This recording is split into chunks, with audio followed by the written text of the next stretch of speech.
Barkanmu da warhaka. A yau zan kawo muku ci gaban wannan problem muke haɗawa na haɗakan number. Wanda ke cewa a bidiyon mu da ya gabata mun yi na uku, yanzu kuma za mu shiga na hudu. Na hudu bambancin su karami ne da na biyu.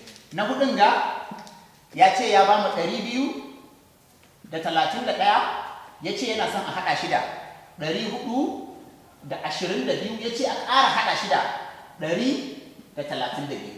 Kun ga bambancin su dan karami ne, bambancin su kawai 100 ya zama gida uku. Wancan bidiyon da ya gabata mun yi bayani ne akan cewa 100 da 100 wanda yake guda biyu. Babu tashin hankali, yanda kuke yin wancan haka shi ma wannan za ku yi. Abu na farko da za mu fara yi shine mu indicating muna da units, tens, hundred. Units, tens, hundred. Units, tens, hundred. Ko? Da mun nuna alamar mu sai mu sauko da gidan kowa.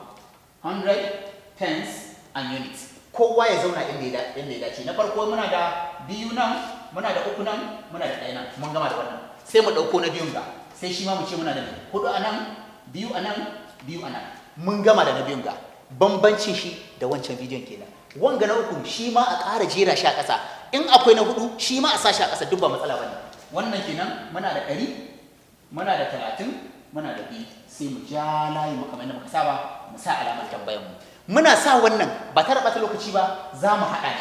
Yanzu ɗazun bidiyon da ya wuce mun yi bayani ne akan yadda ake haɗa 100 da 100 kawai. Yanzu kuma 100 da 100 ne amma gida uku. To tunda gida uku ne ba matsala bane, a je ga baki ɗaya haka nan ɗin. Wannan ke cewa za a ce ɗaya a haɗa shi da biyu. Me zai bamu? Zai bamu uku. Haka ne? Ukun ga a haɗa shi da wanga biyun zai bamu 5. Sai mu rubuta 5 ɗin ma'ana. Ina fata mun fahimci wannan. Sai mu je mana biyu.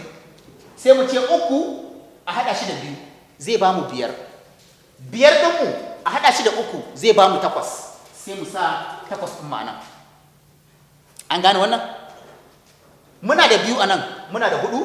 2 a haɗa da 4 zai ba da 6. 6 ga 1 zai zama 7. Kenan idan muka haɗa 2 da 4 da 1 zai ba mu 7. Sai mu ja layi mu kamar yadda muka saba. Shi kenan an gama bai da wani tashin hankali. Ina fata an fahimci wannan. Gashi zai sauki kenan da an tambaye ka aka ce ka hada 231, ka hada shi da 422, ka ƙara hada shi da 132, kawai ka gaya musu an san ka shine 785. Ina fata an fahimci wannan, kuma ina fata an karu da wanga ilimi da muka kawo yanzu nan. Idan wanga shine kallon bidiyon ka na farko, to ka taimaka ka danna mana subscribing, ka yi liking kuma ka yi sharing saboda yaran gida su ma su amfana. Sannan idan kana da wani tambaya kana iya sa shi a comment below insha Allah, ka rubuta za mu